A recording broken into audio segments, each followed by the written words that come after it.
Hello, you wonderful people, and welcome to another episode of Crime Centric. This being a show where we talk about crime dramas that I watch. For today's episode, I'm going to talk about the latest episode of Lethal Weapon. A great episode. In this episode, we deal with kind of an old case for Roger. In this particular case, it's what Avery refers to as his white whale. It's basically a hitman known as Frankie, who Roger encountered him first time in 2002, in particular, the day Rihanna was born. And he actually let Roger live because Roger was like, hey, I have a boy and I got a girl that's little on the way. Please let me live.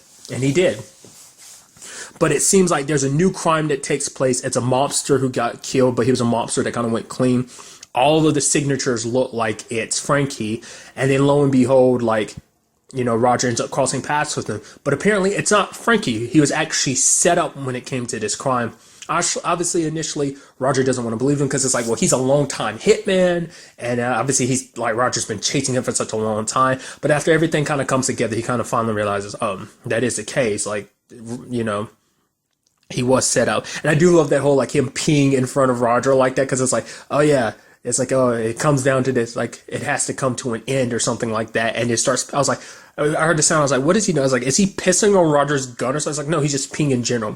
Turns out they actually go to the same doctor. That was kind of a nice turn.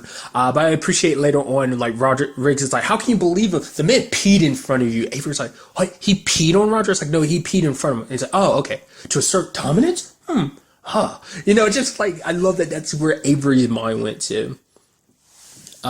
It's actually kind of interesting too because it kind of plays into the story a little bit. I'll separate it a little bit later on, but the whole fact is that Riggs actually called in a favor with his dad to get information to track down Roger. But it's actually kind of sad because this whole thing was a setup, and obviously Frankie figured that out pretty early on. That the one responsible for this is a kid named Sam. He was the son of one of Frankie's victims. Interestingly enough, I can't remember his name because it's been a while, but isn't the actor who plays Sam, isn't that the youngest son in Rectify? In Daniel's Family? Isn't that the youngest son? I think that is him. I was like, wait, what? That's crazy. That's what this has all been about. It's been about revenge. And you kind of feel bad because it's a situation that leaves you feeling complicated, even left Roger feeling very complicated because, yes, Frankie is a well-known hitman. He's killed a lot of people, no matter what the circumstances, but he's hurt and killed a lot of people. So it's Sam kind of did justice by taking him out. I mean, but obviously that's not justice. That's not the way things work. Because also Sam killed a lot of people. He even killed a cop just because he was so focused on revenge, was even shooting at Roger and Riggs. Even though he came up later and was talking about he wasn't trying to kill him. It's like, I kind of say your other attempts would kind of make it seem like that's not the case. Especially because you left Frankie there strapped, taped to a chair, bleeding, just so you could use him as bait, kind of. So it's kind of but it's just a situation of growing up, he just had so much rage in him that he just lashed out when it came to all of this. So sad circumstances all around. And even when it was all said and done, even Frankie was kind of telling Riggs, try not to kill the kid, don't kill him. Because ultimately, in Frankie's mind, he knew he deserved it. It's it's time. Life is coming back, to take its toll on me because of what I've done. It's I have to pay the price for it. I love that moment of the back and forth between Riggs and Roger. No, you go. What about you? It's no, I'm gonna handle this. You get him to the hospital. No. And you have him be shut up. Stop. Frankie's stop all of this. Tell him he's the best cop you know and you love him. God, I can't stand all this sexual tension between you two. I loved it. But sadly, when it was all said and done, Frankie died. I did love those moments leading up, that sounds really morbid, me be oh yeah, I love the moments leading up to it. But it's just kind of the back and forth him and Roger had. He's oh, look at me up here bleeding in the back of your car. It's oh, that's your daughter calling? You better answer that phone. She's the one that saved you in the first place. It's oh, you're a good father, Roger, and everything. Kind of longtime enemies, now friends in this regard. And it's just kind of interesting. I was hoping Roger would be able to save him, but sadly it wasn't the case. He did say, when it's all said and done, take care of my boat, Lucille, essentially. And it's hey, I'm going to get the kids and we're all going to work on it. But it doesn't come up in the episode, but I'd like to see later on in some episode that we see Roger working on Lucille or something like that. I think that'd be pretty nice. just kind of commemorating this episode in that regard. Um, like I said, I just like obviously like it's just one of those things of kind of like it was his time because like he had to pay. He couldn't just get away scot free. It doesn't matter. And it plays heavily into the theme of the episode of like because someone is very bad, like even if they go good for a while, there's no balance in his scales. It doesn't change the fact is that he did a lot of bad, because that's something like Riggs has to struggle with his dad, because he goes visits his dad because it's like, okay, I got to put all this behind me. It's kind of what Molly told him. So when he ends up confronting his dad, what's his dad say to him? Sorry. It's like, wait, what? Because Riggs was ready for a fight, but it's like, you're telling me sorry? What? No, shut up. Don't, because it's like it caught him off guard because his dad's apologizing because he's like, I was a terrible dad to you. Part of all of the times me hitting you was because I drunk, but not all of it. Some of it was just because that's how I was raised too. Like I said, even Riggs getting help from him later on, and even Roger appreciated it because he's like, I know you got help from your dad. I know that was not the easiest thing. He's even taking time to actually get to know Riggs, because he's even going like, oh, I want to talk to you a little bit. Tell me some stuff about you. Because he knows stuff here and there. He's like, I already know you're a cop and everything, which he's like, oh, I never would have thought that was going to be the route you go down, especially being the troublemaker he was back in the day. What I'm curious, like the fact is, I thought it was going to be something he would have brought up, but it didn't come up. The whole Miranda situation. I mean, that's something he does. I'm sure, like, that's something he doesn't really share with a lot of people anyway. I think that'd be the last thing he'd want to share with the person he dislikes the most, and that's his dad. So that's probably something like I don't know if his dad will ever learn about that. Maybe eventually at some point, because of like, because he's, like I said, just trying to know Riggs, because he hasn't known Riggs since Riggs was a kid. So.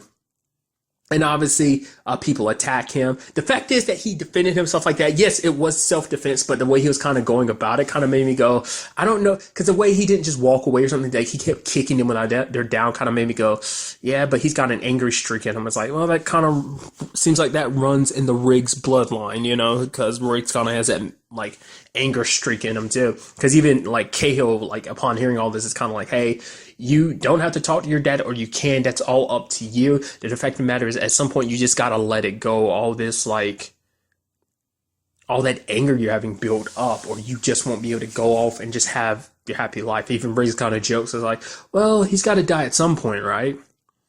But he ends up getting jumped later on, and the lady just there is like, oh, if I was a cop, or had a cop in the family, I'd pull every string to get him taken out.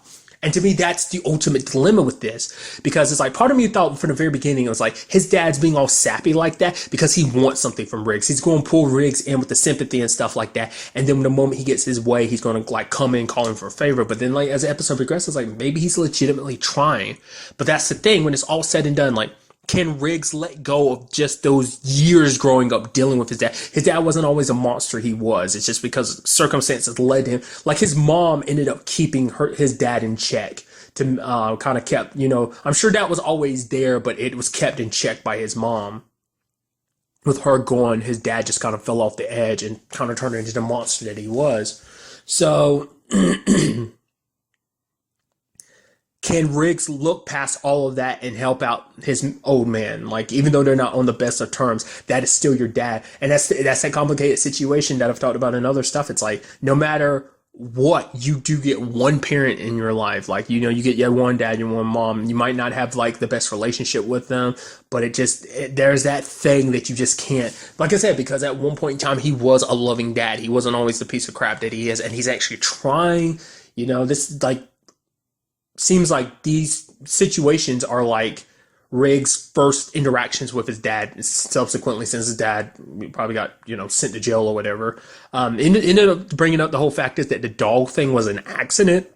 That basically the people he asked that do that for him to get the signal to Riggs, to let him know, like, oh, I want to see you, kind of took it in their own hands and did that. Like I said, I just don't know. Because I'm thinking when it's all said and done, he's going, like, something is going to set him off. Either this is all some elaborate ploy to get Riggs sympathetic, to get him released, and so he can kind of continue his crime situation, or it's just going to be a situation of when Riggs actually does release him, he starts drinking and gets very loud and abusive again, and that makes Riggs kind of regret everything. So it could easily go either way in that situation. So I'm curious to see. I mean, Riggs might not even let him out entirely, So, but I think I'm leaning more towards like Riggs most likely will. It's definitely going to be a situation, especially because like Riggs can't even go without thinking. Like every time he thinks about his dad, it pisses him off. And like this is one of the biggest things holding him back from moving on with his life, you know? Because he finally was able to take those steps forward. Obviously, it's still hard, but he was able to take those steps forward because of without Miranda. But now it's like his dad's kind of just pulling him in a different direction of just kind of like dragging him back a little bit. So ultimately, we will just kind of have to wait and see where like any of that takes us going forward. Also in this episode, kind of going a little lighthearted towards the end, is a whole Rihanna situation with her driving tests and stuff like that. Obviously, didn't work out the first time because of Roger getting all in her head. She ran over the instructor's foot, so that's kind of interesting. But, eventually Rihanna kind of understood because it's like, well, dad's like this because he loves me. And he's just like, and Roger shows her the tape. It's like, I promise to protect you.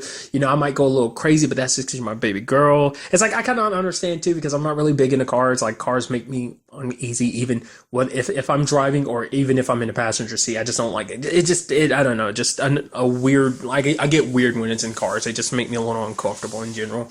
Just fast moving metal boxes, just I don't know, it's a whole thing.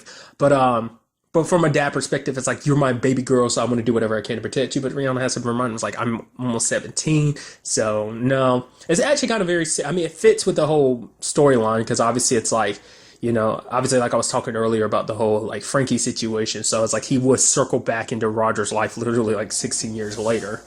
So ultimately, Rihanna does get her license. And what I find so fascinating is just like the moment Roger comes in and she's like, oh my God, got it. And he's like kind of like half smiling, but he's almost in a daze. And Trish had to be like, Roger. He's like, yeah. Oh God, you got it. Yeah. I was like, huh. I was like, is it just because of what he kind of recently went through with the whole Frankie thing? But it's like, no, it's not just that. It's just because like, oh man, she got it. It's like, yeah, it's one thing to think she'll get it, but now that she actually has it, it brings it in reality. It's like, oh, she's going to be out there on the road and giant metal, fast-moving metal box. And Trish even talks about the fact that she didn't actually deserve it because like she messed up so much. I mean, to be fair, she probably never really had any time to get real practice because of the whole thing Roger was devising up, like the whole soup situation. It's like, I would love Trish being like, when would there be an opportunity when she's driving with soup?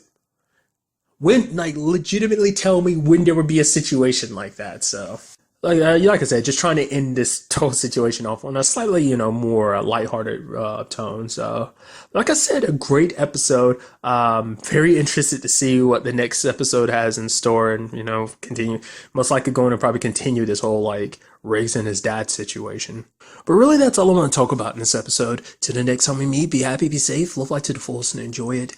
Good day and good